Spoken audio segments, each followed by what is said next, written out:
This is a Pyromancer, one of Tower Defense Simulator's evergreen towers, with its gimmick being that it can attack multiple enemies with fire. And this is a Cryomancer, TDS's newest event tower, with its gimmick being that it can attack multiple enemies with ice. Sounds pretty similar, right? This is the final level of the Golden Pyromancer, Kagetsushi's Fury, and this is the final level of the Cryomancer, Winter's Fury. The towers are so similar to the point where their tower descriptions are the exact same. So I think it's pretty clear that the Pyromancer and the Cryomancer have very similar mechanics, almost seeming like for the Christmas event tower, the devs just modified Pyromancer by changing fire into ice. So the two towers must be pretty similar, right? Wait, right? Alright, let's start off with the Golden Pyromancer. The Golden Pyromancer, which I'm just going to be calling Pyro throughout the video because I don't care enough to say Golden Pyromancer throughout the entire video. Just know that I'm specifically talking about the Golden Perk version of the Pyro. Anyways, as I was saying, the Pyro damages enemies in two different ways. One, through directly damaging enemies, and two, through burn damage, which is its most effective way of damaging enemies. This makes a Pyro really good for clearing out hordes, which is kind of its main use. Another one of Pyro's uses is its defense melting. Like for example, on wave 40, these Fallen Guardians spawn before the Fallen King, each with 14,000 health and 80% defense, making them really hard to kill.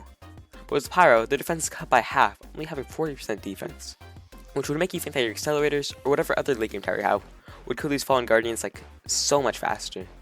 But not really. Like here's a side-by-side comparison of wave 40 fall mode with and without Pyro, and I basically killed both the Fallen Guardians and the Fallen King in the same spot. The defense melting really didn't help that much as it may have seemed. Another trait about both Golden and non-Golden Pyro is that they both have hint detection, and Golden Pyromancer has hint detection at level 0. By the way, if you guys could hit the subscribe button, that would be really cool. I'm trying to get into the TDS content creator program, which needs 2,500 subs. It only takes a second out of your day, and you can unsubscribe whenever you want. Anyways, back to the video. Next is the Cryomancer, TDS's newest event tower, basically being the pirate that spread ice instead of fire. The Cryomancer actually can't freeze zombies from levels 1 to 3, but can rather only slow them down.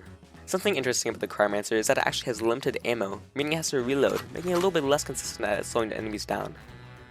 Now, I know the entire introduction of the video was talking about how the Pyro and the Cryo are really similar, but here's a big plot twist of the video. They're not.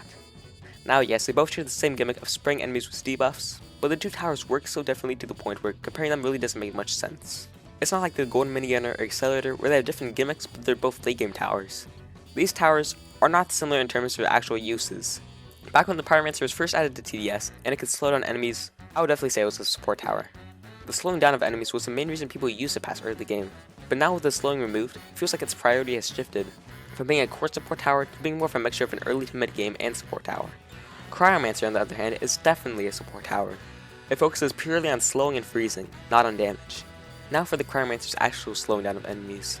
You would expect it to be really bad, since the Cryo isn't able to freeze at early levels like every other freezing tower.